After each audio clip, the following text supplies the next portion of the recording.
What's going on, guys? Welcome back to the after credit scene. We are talking reactions and breakdown for episode 2 of season 2 of Loki. Before we get into anything, please like and subscribe to the channel. Hit the notification bell so when we drop new content, you'll be the first one to know about it. Then share this sucker all across the multiverse. Full disclosure here, this episode at first glance was a little bit lackluster for me because episode 1 really kind of knocked it out of the park. I mean, it picked up right where last season ended off. It had a lot of implications to it. You got a lot of story right off the bat. A lot of things were happening, and then this slowed down really quickly. There were some things I liked about it. There were a lot of really good elements, and we'll get into those. But at first glance, it seemed like a filler episode, and it was not.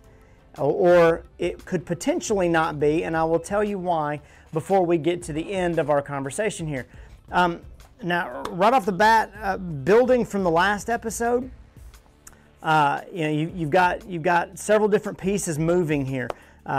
We find out that obviously the TVA is kind of fractured. There's the council that was left over, the judges that were left over in Renslayer's wake. You have some people going and looking for Renslayer, trying to figure out where she's at.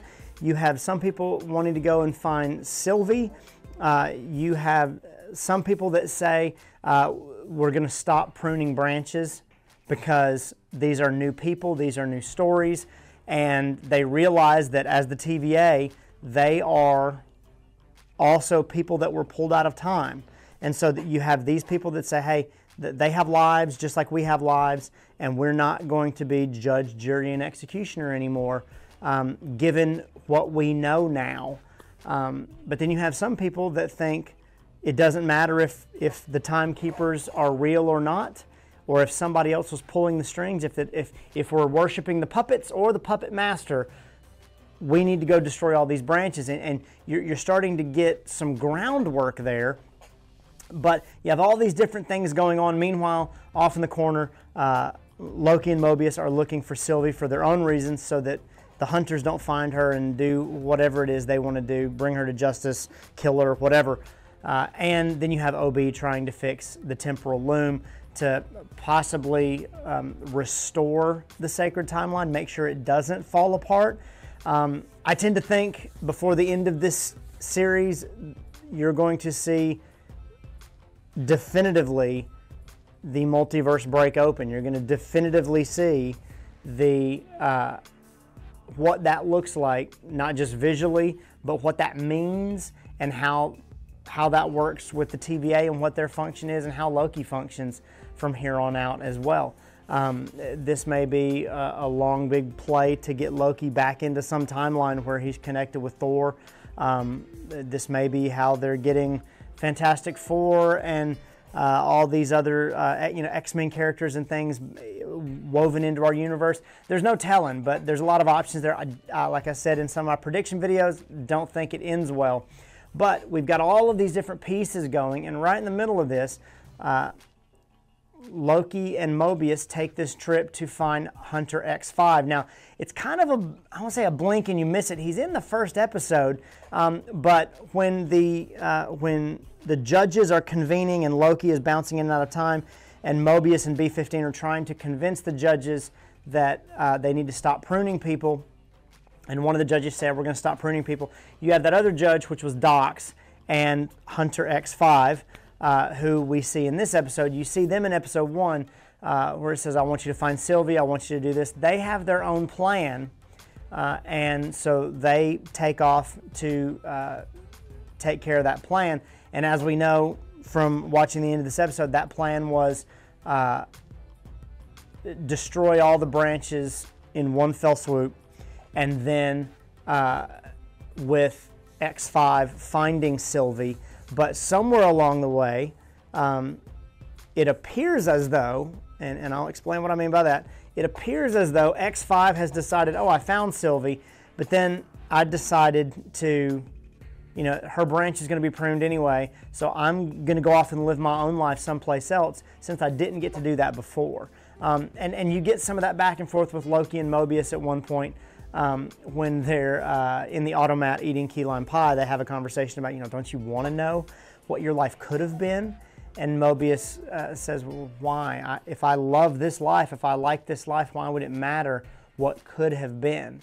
And so it was a very interesting conversation, at least dipping their toe in some of the moral implications, the ethical implications of what it would mean to live in a multiverse.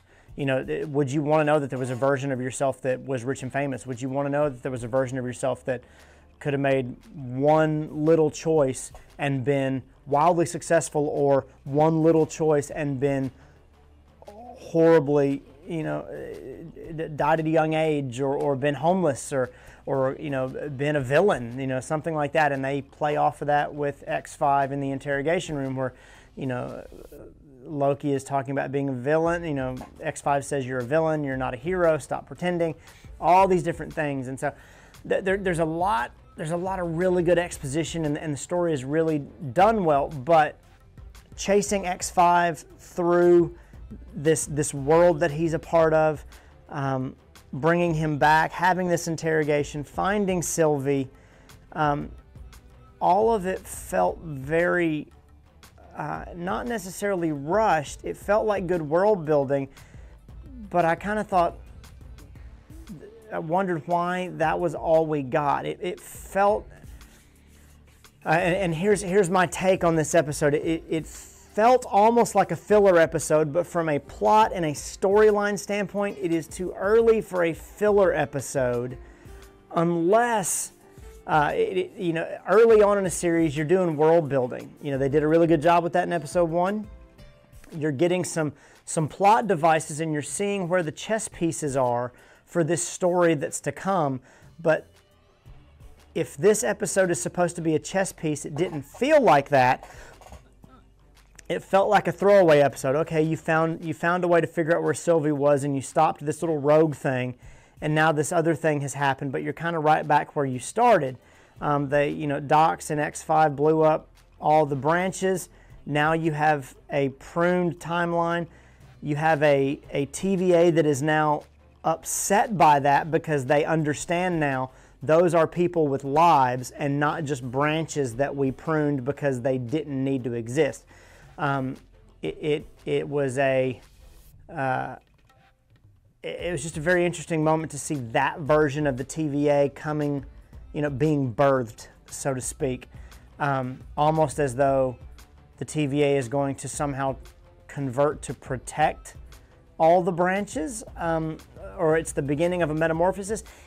There were all these things in there that seemed like they needed to be big moments, but the whole episode felt like it wasn't.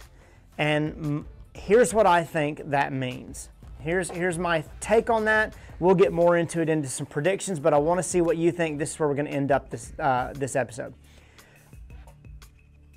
This episode ends with Sylvie sitting on top of her car in a timeline that has not been destroyed, living her best life, holding on to and mulling over things while she is looking at He Who Remains TemPad. She had it at the end of season 1 whenever she killed He Who Remains and she pushed Loki back into the TVA. She still has it. That's how she's able to travel around. She still has that TemPad. We know it has clearly has other abilities beyond the TVA's TemPads, and they made a big point this episode of talking about how TVA TemPads can be modified to do certain things that they're not supposed to be able to do and manipulate things in ways that they weren't able to do before.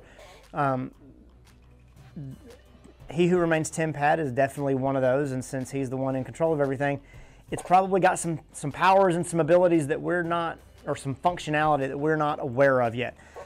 So she's doing that. The TVA has, inadvertently bought themselves some time because these branch factions have destroyed all these branches. So OB now has a little bit of time to try to fix things, even though I don't think they're going to get fixed. His plan to get into the temporal loom to fix it, now that the doors are locked, is to find Miss Minutes so that she can unlock it. We know that Miss Minutes is working with Renslayer because He Who Remains was working with Renslayer. I think finding Miss Minutes means finding another version of Kang, which would lead us to Victor Timely, who we've already seen in some after credit scenes and some trailers. So I think Loki and Mobius are going to go in search of a Kang. However, this episode, with all the past, present, future being pulled through time, conversations, multiverse, multiple realities, timelines, blah, blah, blah, blah, blah, with all those different things, this episode, as a plot device, felt like a blank slate where in a timeline, in a time travel movie, this would be your foundational basis. The first 2 episodes here would be your foundational basis for establishing what's going on at the moment, so that later in the story you can come back and place people that you've already met in this story again. So you've got Loki and Mobius and OB and all these people doing things, and later on you see these characters go back in time or do something, revisit the story that you've already seen and do something here while all these things are happening concurrently. So in other words, if we were going to put all of these episodes on a timeline, episode 1 and 2 would be happening here. We're going to get some extra filler story as to what's going on in 3, 4, and 5. But in 6, 7, 8, I think this is a 6 episode run, so 1 and 2. 3 and 4 is going to be a little more building and a little more explanation, but then 5 and 6 are going to happen here. They're going to happen concurrently with what happened at the beginning, because all of this stuff is meshing. That's my theory as to why this episode felt the way it did. Now, if I'm being honest with myself, that could just be wishful thinking. That could be me as a diehard Marvel fan hoping that this has a lot bigger payoff than it's really gonna. I tend to trust Michael Waldrop with his storytelling, even with WandaVision. The stories and the overlapping and some of those things were done really well, whether you like the finale or not. And I think this story, and especially with Loki season 1, I think these things were written very well, and I think this has the potential to be one of those too. And it already seems like it's setting itself up to be a little trippy. There's some things from episode 1 that we don't quite understand when they happened, how they happened. Loki even asks Sylvie that in this season, or in this episode, pardon me. He says, "I saw you in the future at the TVA," which means this is going to happen. And Sylvie is adamant to say, that sounds like the future's already written, and it can't possibly be because we've killed the guy that's writing the future. So there's a lot of understanding how the multiverse works now and all those things, and I think it has to do with that TemPad more so than rewriting some kind of time travel rules that they've already established in Endgame, where you can't go back to the past and affect your future and so on and so forth. I think and understandably, things work differently in the TVA outside of time. So you might be able to do some of those things outside of time and be multiple levels, so on and so forth. Who knows? I'm curious what you guys think. I want to hear what you think in the comments. Some things I really liked about this episode. I was not expecting to like Brad Wolf, Hunter X5, as much as I did. Seeing Loki as villainous and seeing that evil smirk again, seeing him with the shadow with the horns, seeing the multiple versions of Loki going after somebody, him using his power was excellent. It was great to see that again. It was a real jolt to the episode. I really loved all those things. And then the joke where Loki and Mobius are eating pie, and Loki is trying to make Mobius feel better about being angry, and he says, "Hey, remember when I got angry? People get angry all the time. Remember when I got angry? And I took the Mind Stone to Earth, and I tried to take over New York City." Ha ha ha! That was hilarious. Being able to see the first Avengers movie through Loki's eyes as a total and complete narcissist was hilarious. There were all kinds of things that made this episode really great, and I feel like this series hopefully is going to reinvigorate some people towards Marvel.